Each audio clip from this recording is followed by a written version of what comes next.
What's up, fam? How's everybody doing? Hope everybody is staying safe, staying healthy. I'm coming at you with a different kind of video, not a mukbang. It just, honestly, it's just been really freaking hot.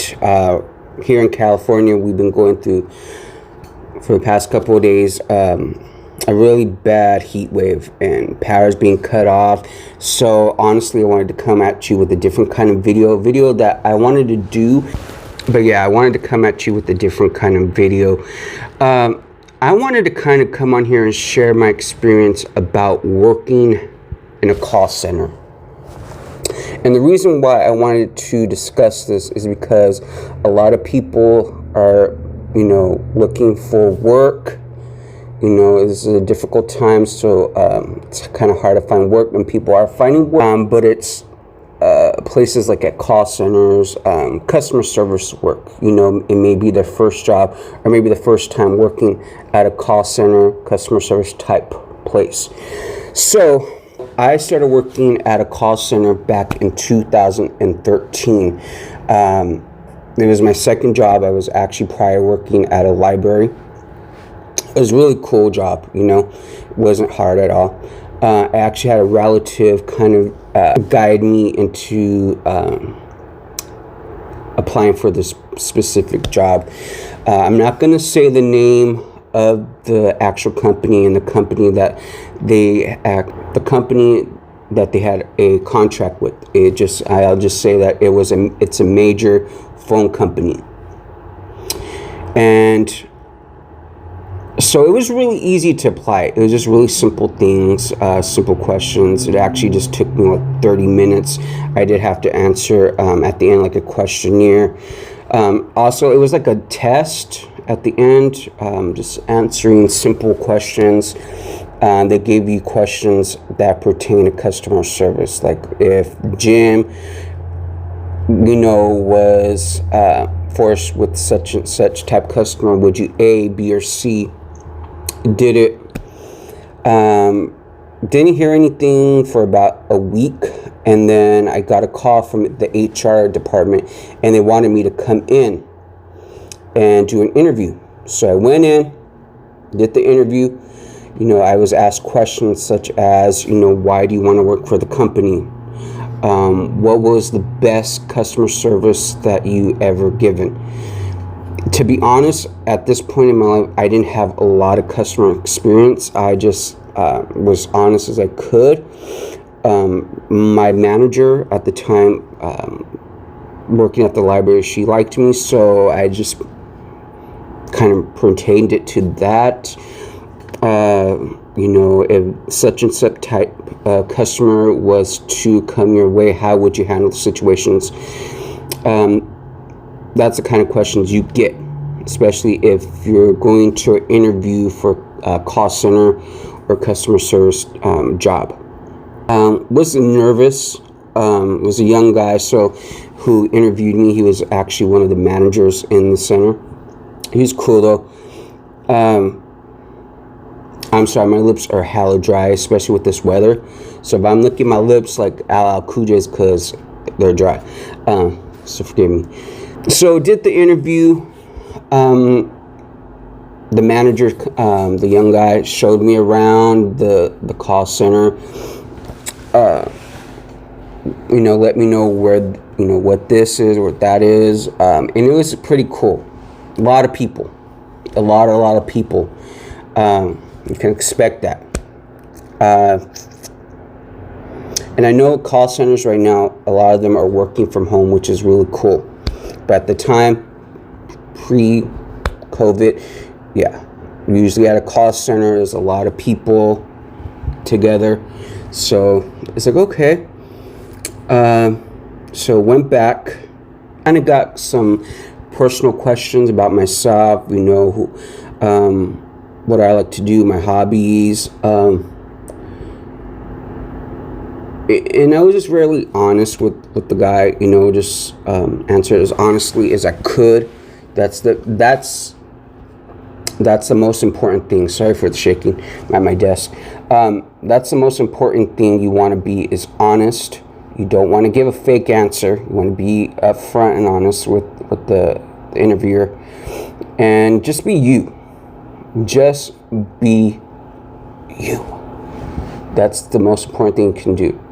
5 minutes after he's looking at some paperwork, and pretty much at that time, I was hired. So I was hired that day on the spot. I was really excited. And I also want to give a kind of a background.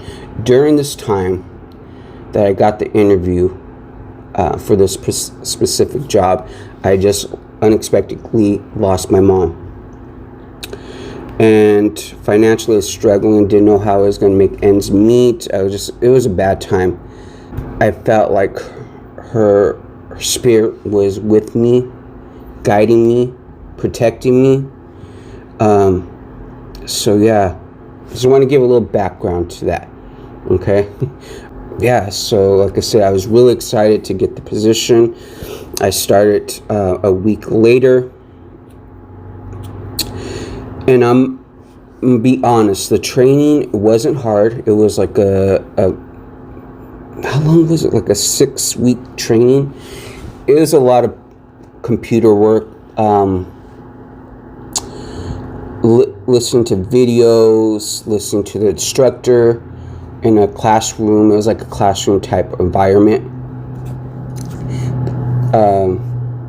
I remember it was like my second day. We went on a break, no, lunch break, and I was late. I wasn't the only one. There was other people early, and I didn't lose track of time. It just that the line was longer than expected. So yeah, I was told, don't be late. We're gonna have to write you up.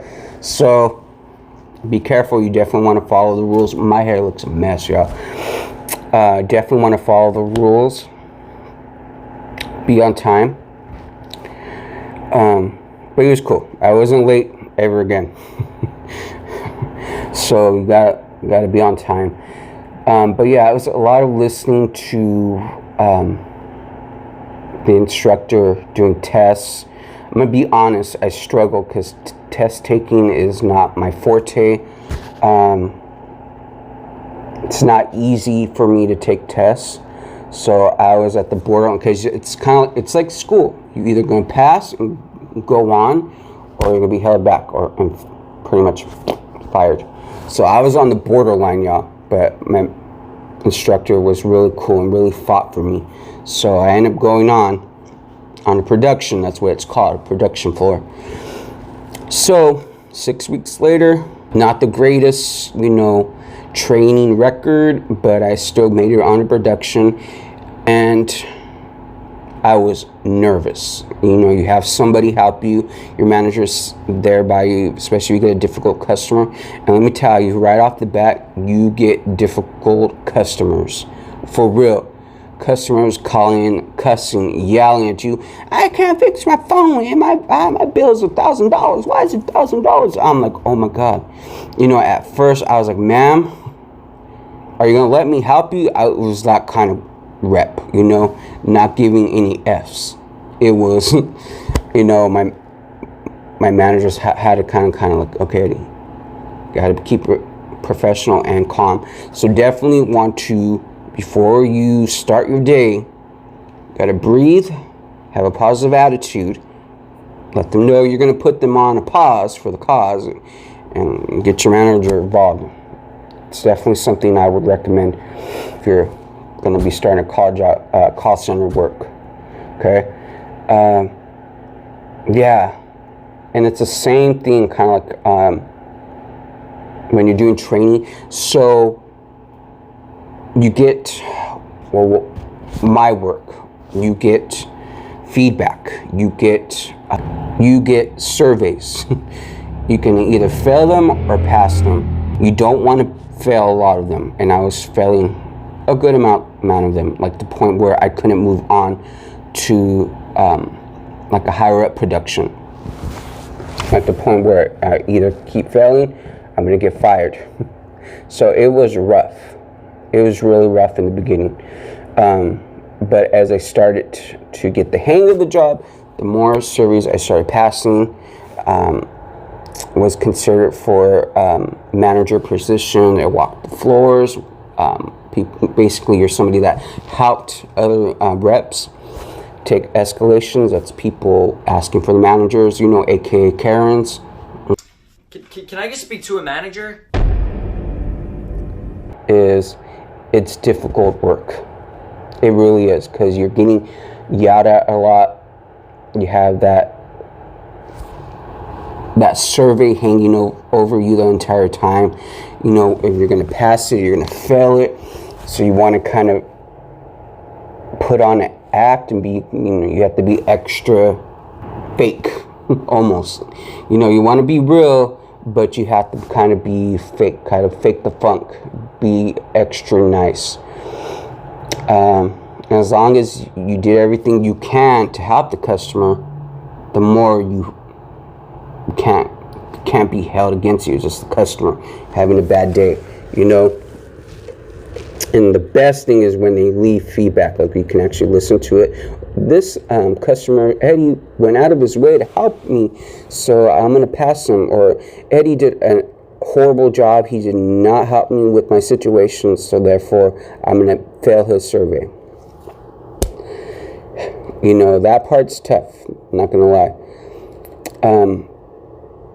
But the most important thing, if you're going to be working at a call center, my experience, is you got to come in with a positive attitude and with the attitude of helping out somebody and then getting that good feedback. Because at the end of the day, if you're just doing it for the paycheck, which we all are, trust me, at the end of the day, I was about getting my money, okay, giving my check. It goes a long way. I mean, you get perks, you know, you get shout outs, you get, could possibly move up to higher position, manager position, maybe even a lot of the managers of the call center, you know, went on to bigger positions, you know. So you got to keep that in mind. You got to come in with a positive attitude that you're ready to help people out. It's going to be tough. I'm not going to lie. Would I do it again? I'm going to keep it 100. No. It's no longer for me. As I get older, I'm less with the BS, okay? So, but it's a lot of people. I mean, I did it for 5 years, y'all. I did it for 5 years, and it was a tough 5 years. You know, many nights going home pissed, many nights wishing I just quit, but you know, I had bills to pay. So, but it was a lot of praying, a lot of just woo-sawing, and really keeping eye on the bigger picture, and that's, you know, possibly getting onto a bigger position, you know, helping out people, because you're going to be good people. Trust me, you're going to get some really cool, nice customers, and then you're going to get some really itty customers that just want to make your day hell, okay? So, I'm not going to keep it 100. It's not for everybody. If you feel it's not for you, it's better to move on to something different. But at the end of the day, it's my experience, and I hope this helps out anybody that's getting ready to start a call center job, or who's looking to start call center work. Good luck to you. Let me know in the comments how your experience is, or how's it going, especially if you're working right now, working from home, or you're actually working in a call center right now. Yeah. I hope you enjoyed this video. Remember to thumbs it up, comment down below. If you're watching that part of the fam, smash that subscribe button. And you can also catch me on Instagram at I'm Eddie Anthony. You can also catch me on TikTok, where it's a different me. It's Eddie. I'm Eddie. No, take that back. Eddie Anthony 86. And if you have any more questions for me, you don't want to leave a comment down below, you can always DM me, or you can also email me. It's going to be all in the description box. All right, y'all be safe, be healthy. I'll see you next video. Peace.